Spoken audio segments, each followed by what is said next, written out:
Vous êtes sur TV5 Monde, bienvenue si vous nous rejoignez dans 64 minutes. C'est l'heure de 64 débats. Donald Trump est-il à la fois victime et responsable de la violence politique aux États-Unis?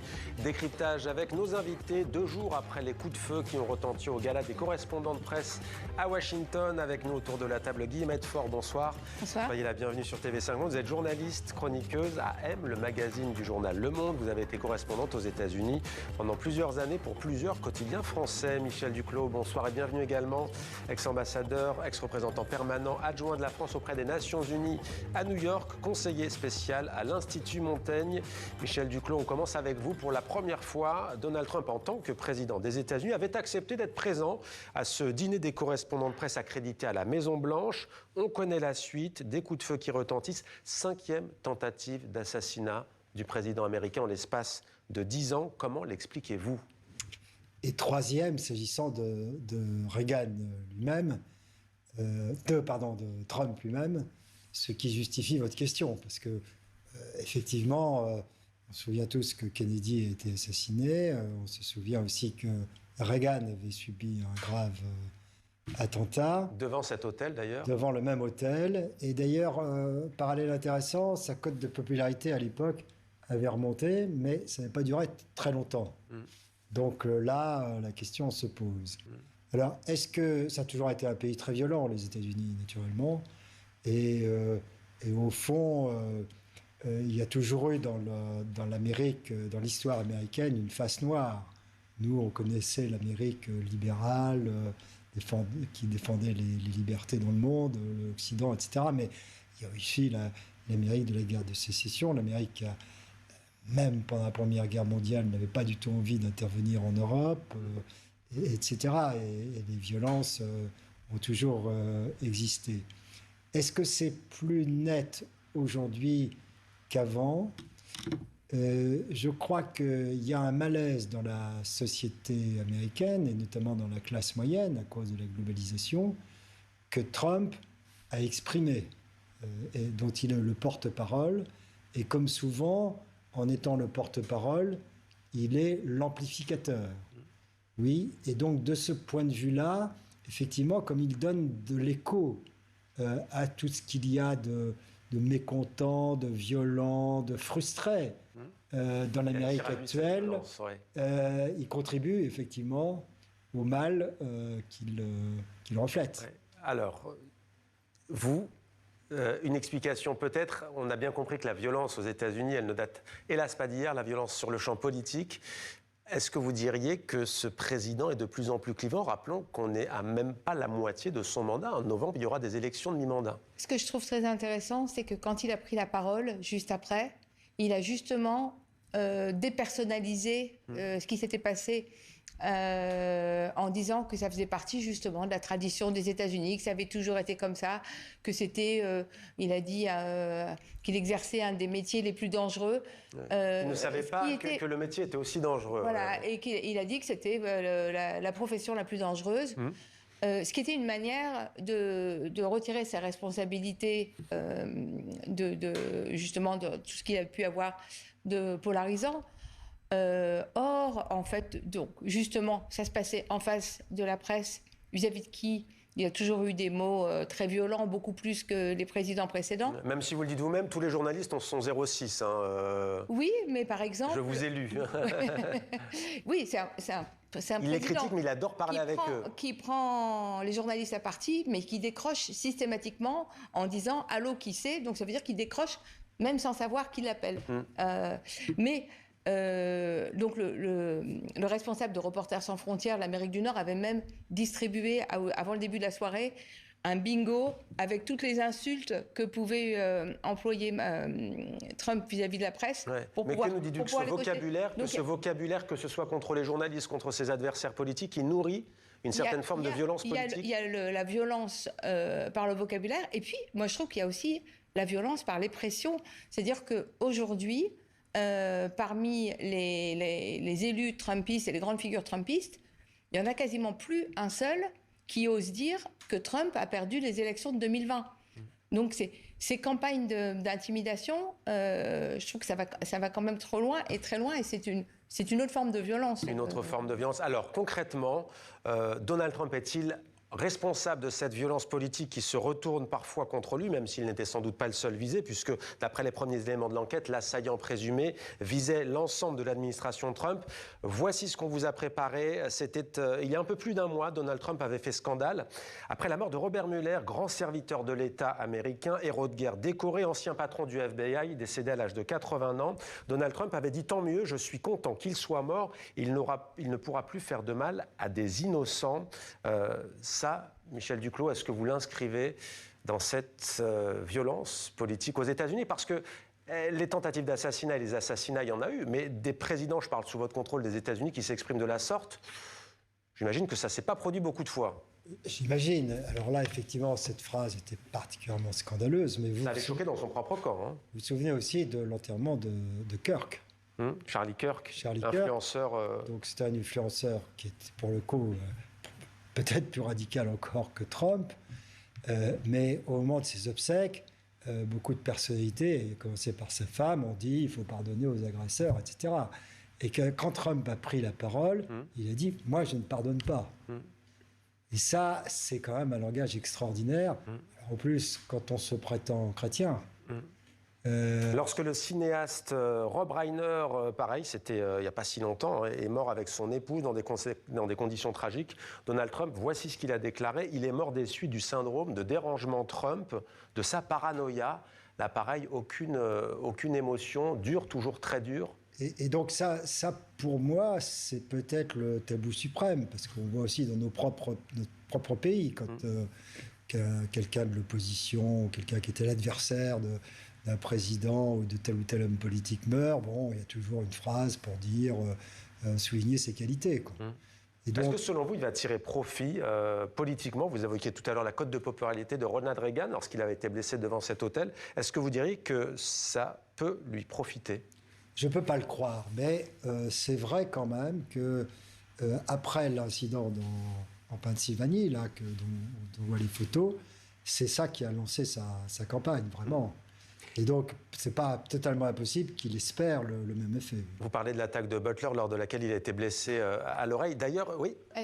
Ce que je trouve intéressant à propos de l'attaque de Pennsylvanie, comme vous le disiez, c'est qu'effectivement, c'est un point de bascule dans la campagne. Oui. Pas seulement en termes de popularité, mais par exemple, cette image qu'on a vue tout à l'heure quand il a le poing levé. Cette image, il l'a encadrée dans le study office, dans une des petites pièces de la Maison-Blanche. Donc c'est un trophée. Ouais, c'est une image, c'est une image qui a plu. C'est le moment aussi où on l'a un peu oublié, où les grands milliardaires se radient derrière lui. C'est le moment où Mark Zuckerberg dit qu'il trouve que c'est assez badass comme réaction. Et c'est le moment où Elon Musk, qui était un petit peu en retrait jusqu'à ce moment-là, dit de Trump que c'est le président le plus courageux depuis Teddy Roosevelt. Et c'est le moment où il annonce qu'il va le soutenir et s'engager dans sa campagne. Donc c'est quand même un point qui a été très fort au-delà de l'opinion. Ouais. Et donc on peut dire que cette image, comme vous dites, ça a défini son identité politique à un moment clé. Si on applique la même analogie, cette fois-ci, le même homme se couche quand même. Et il fuit. Il tombe, il trébuche. Ouais. Alors voilà, alors lui, il dit que c'est les agents de sécurité qui lui ont demandé de pas se relever, de s'accroupir. Ce qui prouve bien qu'il a, parce que c'est quand même pas un idiot, donc il a très bien compris la signification de l'image et qu'il essaie de la retourner en disant bon, j'ai fait mon devoir, j'ai obéi aux agents de sécurité, mais vous voyez, quand dans quelques mois ou quelques semaines, on reviendra sur cet incident et que la photo qui apparaîtra, ce sera quand même un Trump entouré de plein de gens et qui est à terre. La comparaison est intéressante. Alors c'est intéressant que vous parliez de Butler, 13 juillet 2024, donc il est blessé, le président des États-Unis, enfin le candidat, pardon, il est en campagne, blessé à l'oreille. Aujourd'hui, ça pourrait surprendre, mais y compris dans sa base, MAGA, Make America Great Again, il y a des théories complotistes qui disent que ça, c'était préparé. Alors on imagine ce qu'ils disent aujourd'hui, alors pas tous, mais certains le disent.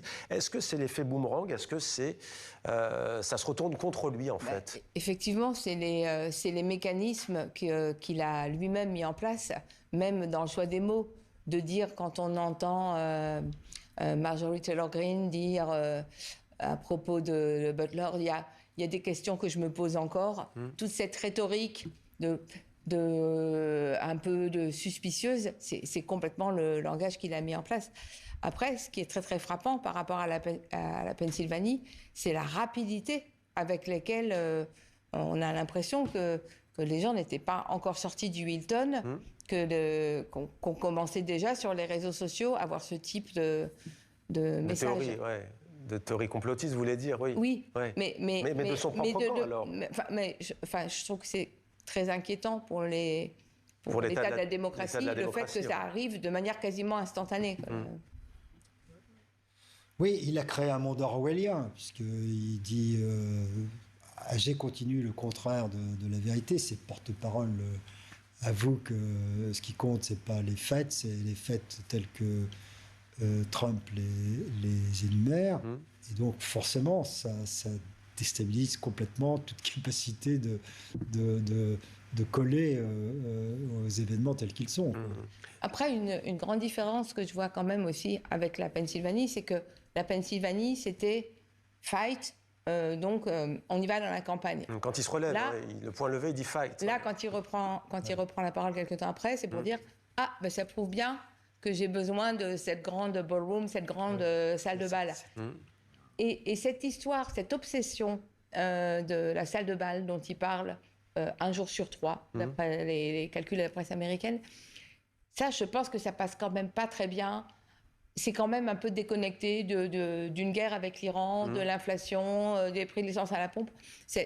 L'obsession salle de bal, à mon avis... ça le déconnecte de la réalité. Lui coûte un peu en termes de... Et d'ailleurs, le célèbre influenceur, on va voir son visage... Tucker Carlson, pour la première fois il y a quelques jours, dans une vidéo, d'ailleurs une discussion avec son frère Buckley, qui a un temps rédigé les discours de Donald Trump, eh bien, s'est excusé, il a présenté ses excuses pour avoir induit les gens, dit-il, en erreur et pour avoir contribué, dit-il, à élire le président républicain. Ça se fissure de toutes parts. Non, on ne peut pas dire ça. On ne peut pas dire que ça se fissure de toutes parts, mais il y a des craquements sérieux qui apparaissent. Effectivement, mais c'est plus dans la périphérie du Parti républicain que dans l'appareil lui-même. Donc ça, c'est des gens comme des influenceurs, comme on dit maintenant, qui ont probablement une certaine audience, un certain écho, mais ce n'est pas encore le cœur du système trumpiste. C'est quoi le cœur du système trumpiste ? Les sénateurs, Graham, etc. Dans les sondages, alors c'est vrai que dans l'ensemble... Trump n'est plus qu'à 40% d'opinion positive, mais pendant très longtemps, quoi qu'il arrive, il restait à 90% chez les républicains. Ouais. Et là, on parle de décrochage parce qu'il est à 80% chez les républicains, mais 80%, c'est encore quand même très très élevé. Et puis, quand on donne ces chiffres-là, ce qu'on oublie toujours un peu, vu de chez nous, c'est que le Parti démocrate est en dessous. C'est-à-dire que les difficultés de Trump, le Parti démocrate n'arrive pas encore à vraiment capitaliser aussi bien qu'il pourrait le faire dessus. Le Parti démocrate est à 34% d'opinion positive, donc en dessous quand même de Trump en tant que parti. Je pense que ça c'est très juste et c'est très important de manière générale, parce qu'il faut bien voir que le succès des populistes, c'est souvent dû à l'absence d'alternatives, du moins à la faiblesse des alternatives. Donc si Trump a été réélu, c'est effectivement, ça disait quelque chose sur la faiblesse du Parti démocrate. Mais que peut-il faire pour inverser la tendance, selon vous, à l'approche des élections ? Là, il a intérêt avoir un accord avec l'Iran, absolument. Voilà, il a intérêt à arrêter les frais immédiatement en Iran et d'espérer que ça aura un effet positif sur l'inflation et sur le prix du gallon. Mais je pense qu'il le sait, qu'il l'a compris, que les Iraniens l'ont compris. Et le problème, c'est que les Iraniens l'ont tellement bien compris qu'ils vont essayer d'user la corde jusqu'au bout et que celle-ci peut casser. C'est-à-dire que s'ils continuent comme ils font actuellement, Trump il n'aura d'autres options que de reprendre la guerre. Sa base, elle ne lui pardonne pas cette guerre, ce conflit. Il a souvent été présenté comme un président qui n'était pas va-t-en-guerre. C'est aussi ce qui lui est beaucoup reproché avec l'inflation que vous avez évoquée.